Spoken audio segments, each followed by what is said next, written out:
Hi, I'm Cant. I'm the art director on Bodycount, and I'm here today speaking to Gamers Guide for Life. It's good to be working with you today.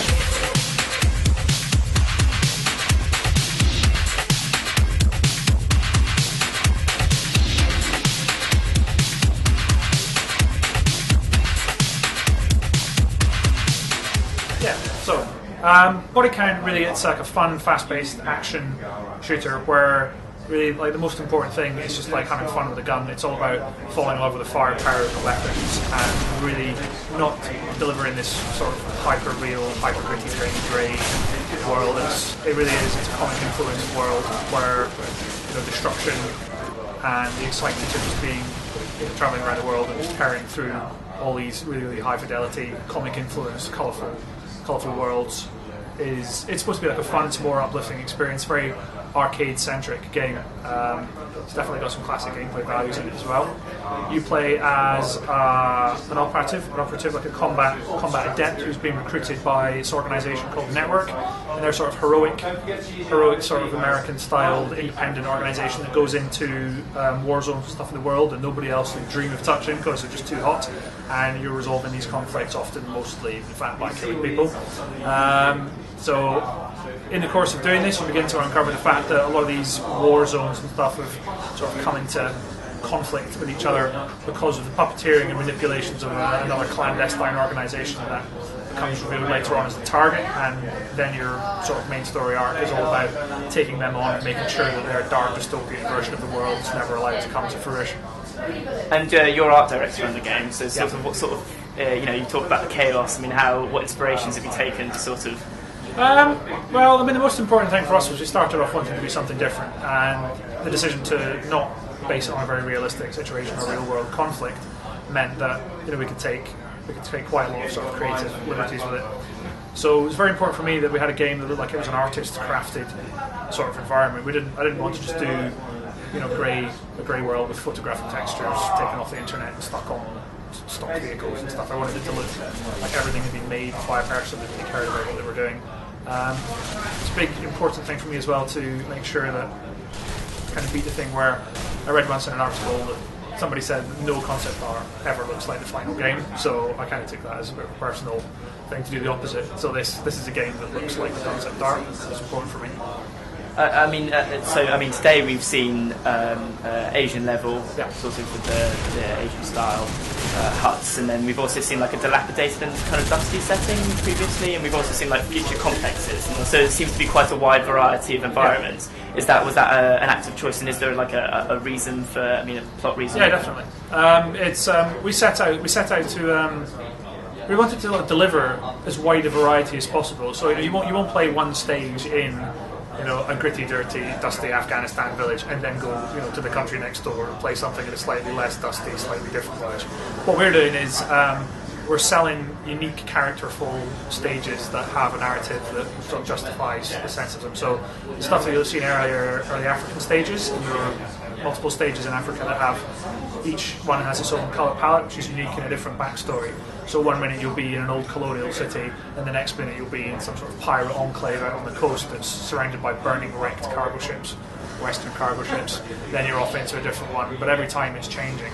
The real world stuff that you play through, the real world environments, they're what initially sort of lure you to those locations to do an operation or perform something for the network you work for. In the course of that, when you find out about the target stuff, that's when you begin to find out that they've got these big sort of subterranean secret bases where they've been stockpiling sort of munitions, ready to sort of destabilise the world. I mean, these guys are up to serious, dark Bismarckian type string pulling and stuff. So the big thing is that they become revealed more and more and more throughout there, and that's kind of to make you feel that you're not the only sort of big boy in the playground. The first time you come up against these guys, they're going to knock you on your ass, and then you can't get into their buildings, their structures. A lot of them are sort of underground bunkers that will actually elevate themselves up through damaged war zones. They've had time to put this stuff in like a long time ago. They've just been waiting.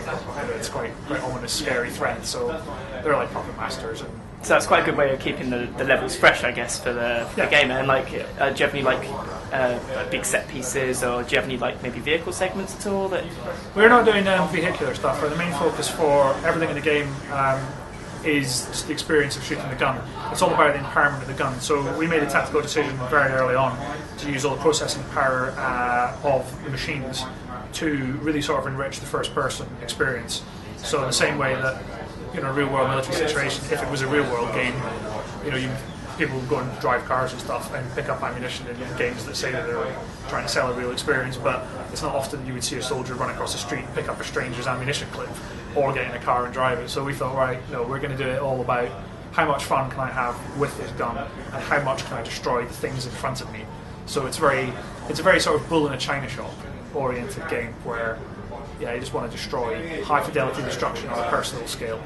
I mean, one thing that I've noticed is that as something which is completely about being a first-person shooter, your sight down the barrel gun when you're shooting isn't like a traditional point of view. Was that an active choice? And so we wanted to use the depth of field to sort of like blur the back of the gun, keep it slightly off center, rather than just pull it all the way around, which obviously is very artificial. It looks more like it looks really weird when you see some of that stuff. It just becomes perfect. It's really strange. It's kind of like you're looking down a Star Destroyer or something.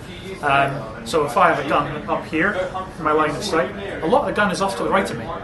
It's not. I don't hold the gun directly here. It seems too weird. I feel like a compass when I'm doing that. So we took a different tack on a lot of stuff rather than going down the sort of the conventional sort of pre-canned route. So on the subject of the cooperative, which you've sort of announced and introduced today, is this both an online and offline cooperative, or is this something which it's online co-op? It's a two-player online co-op. So we really wanted to maintain a sort of fidelity, experience for our player. So we want people to just like connect using online networks and stuff rather than cutting the quality of the thing in half. But the co-op stuff, it's two-player, so really you're mostly just going to stick around there and play with your friends in situation. It's a lot like you and Michael Caine in Zulu versus the World. It's a good way to think of the co-op experience. The 12-player online deathmatch and team deathmatch modes that you can jump in and out of. And obviously destruction is like a massive part of this game. It's the thing which I hear about in every single video. But this destruction, is it clever scripting, or is it completely fully dynamic, or how do you approach it? It's not scripted. Nothing's scripted. It all runs itself. It's quite happy to run itself in the background. We didn't want to do a game where you're led by a ring on your nose through what's effectively a haunted house and a fun fair. We give you as much territory as possible to go and explore. You have an objective that you have to do, which has been set by your handler, overfield comms stuff. But then it's up to you what you do. The whole world itself is rigged up to live quite happily on its own without you. It's not a series of triggers where, oh great, I've kicked a trigger over here, look left at the bank to see a tree fall over. It doesn't do that. How it works is we really let people find their own path, and part of the destruction is that they can find that path by blowing their way through the holes in buildings and stuff. And the AI themselves, they're not pre-scripted at all, but we've got a very strong physics engine that deals with really awesome A-team sort of Rambo-style stunt deaths. Obviously, this is known as like the spiritual successor to Black. Obviously, when Black came out, its main thing was all about destruction, chaos. A lot of games have come out between the two, which have sort of started to boast sort of similar attributes. So how do you think Bodycount is managing to stay ahead of the game? Because we made the tactical decision to focus the fidelity of the destruction on a personal scale, rather than go and blow up a building. So if you have a game where you blow up an entire building, you get, oh great, I blew up an entire building, but that's now useless. I can't do anything else with that building. The chances are that to get it to do it, a lot of the time people have had to skimp on quality of what's gone on there. What we prefer to do is we prefer to maintain the building's sort of structural integrity over the floors and the supporting structure, so people can continue to run around in it and really just enjoy destroying it more and more and more, and open up firing angles. It's all about a kind of kaleidoscopic changing combat environment. And the other thing is that differentiator for us is hiding behind propping or cover, is that we've gone to pretty heavy duty extent of making sure that our props have a very long lifespan. They have a sort of story or narrative of destruction, so we sort of eat the way down. It's almost a Space Invader type way. If you eat the way down right in front of you. So we have situations where we have multi-state objects, like boxes and crates, that have maybe 5 or 6 times fidelity and massively you expect to see in something else. Last year, in October, obviously Stuart Black left the team. Has his departure somewhat hindered the progress of the game? I mean, originally it was announced for early 2011. Was that? Yeah.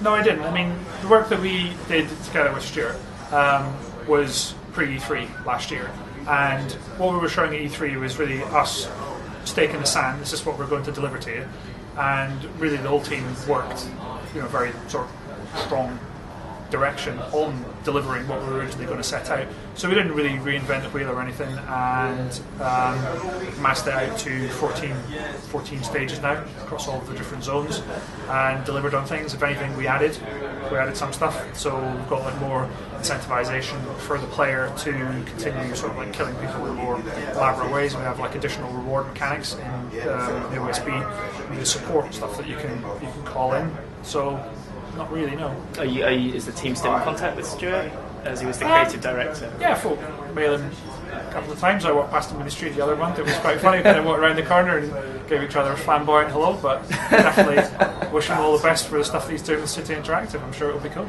Just one last question. I'm just wondering, one of the reasons that was suggested is that he said that he was forced to work unsociable hours. Is this something that the team has now dealt with, or is this something which... No, I'm not.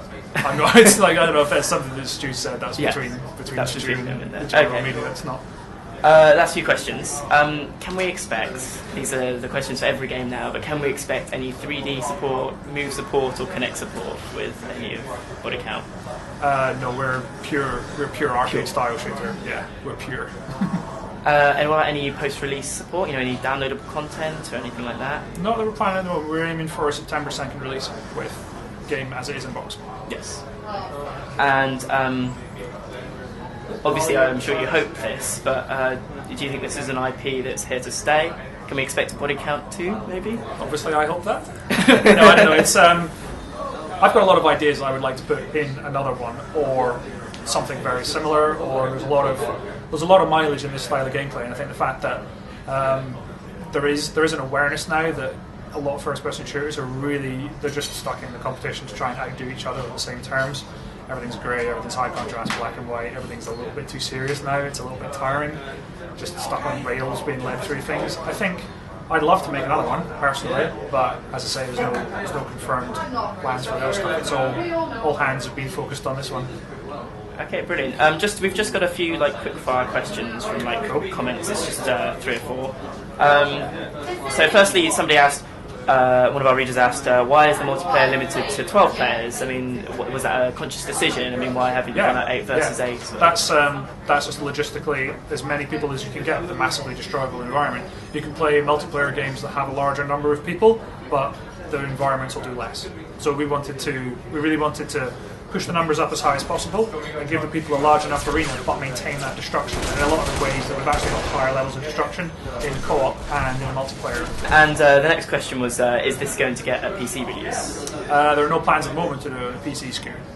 Certainly not by main studio that I work at. The next question was, will there be a co-op campaign, which obviously we've kind of covered. No, that's fine. So I'll ask instead, why in particular should Bodycount's co-op differentiate? So why should people be excited about Bodycount's co-op in particular? They should be excited by the co-op for Bodycount because it's different from just replaying the same stages again. It's actually, they're different stages, they're bespoke variants of the stuff that you've come to know. So the footprints will be different within those stages, but because we're sort of teaming up with a buddy to do it, I think the Zulu analogy is probably the best bet, or maybe some of the stuff from the end of Iron Man 2. You're back to back with a friend fighting off up to 20 hordes of increasingly difficult AI coming. We've got a different reward mechanic as well, in that because we know that so many ridiculous numbers of people will be thrown at you, you're going to get rewarded very, very well in terms of intel, which is the game's currency. So you can bring in upgrades and call in air support. You can overclock your ammunition or open up a much larger arsenal of guns than would normally be available in single player. So the spirit's the same, but if anything, it's actually dialed up even further than single player campaign. Okay, and last reader's question: will there be a demo? Will there be a demo? Yes, there will.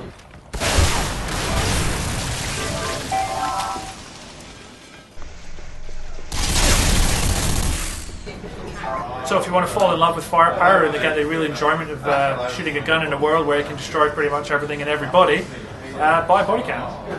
It's released UK and Europe on September the 2nd, 2011.